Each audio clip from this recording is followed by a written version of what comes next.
عشق آیا تو کل بیچاری بیکار ہو گئی، سورج نکلا تو شمع کی کوئی حقیقت نہ رہی۔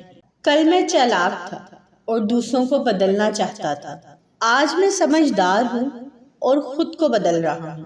تمہاری پریشانیاں تمہاری بے ادبی اور ناشکری سے جڑی ہوئی ہیں۔ رومی رحمت اللہ علیہ سے کسی نے پوچھا کون سی موسیقی حرام ہے؟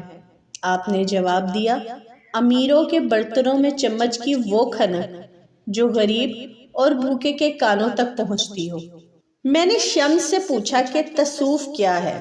اس نے کہا، دل میں خوشی محسوس کرنا جب دکھ ظاہر ہو۔ اپنے اندر تبدیلی کی کوشش کرنی چاہیے۔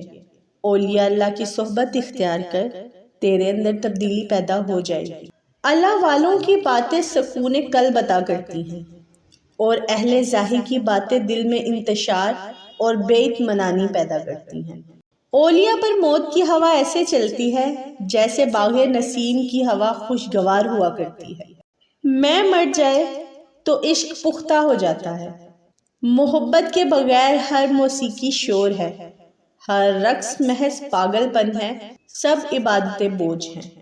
سچا عاشق اپنے دل کے درد سے ثابت ہوتا ہے، دل کی بیماری جیسی کوئی بیماری نہیں ہے۔ جہاں دماغ کو صرف حدیں نظر آتی ہیں، محبت وہاں بھی چھپا ہوا رستہ دکھا دیتی ہے۔ الفاظ صرف بہانہ ہے، یہ اندرونی بندھن ہے جو ایک شخص کو دوسرے کی طرف کھینچتا ہے، الفاظ نہیں۔ یہ بات معنی نہیں رکھتی کہ آپ کتنی زبانیں سمجھ سکتے ہو، صرف دل کو سمجھنا ہی آپ کو اہم بناتا ہے۔ اگر آپ کو ہر مادی چیز کی قیمت معلوم ہے اور اپنی قدر و قیمت نہیں معلوم تو اس سے بڑی بے وقوفی اور کیا ہوگی۔ آپ قطرہ نہیں سمندر ہو، آپ ذرہ نہیں پوری کائنات ہو۔ آہد اور رحمت سے تعلق پیدا کر، اے بھائی، جسم کے ابو جہل سے چھٹکارا حاصل کر۔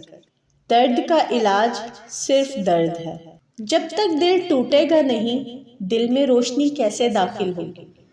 خدا تک پہنچنے کے بہت سارے راستے ہیں، لیکن میں نے محبت کا انتخاب کیا۔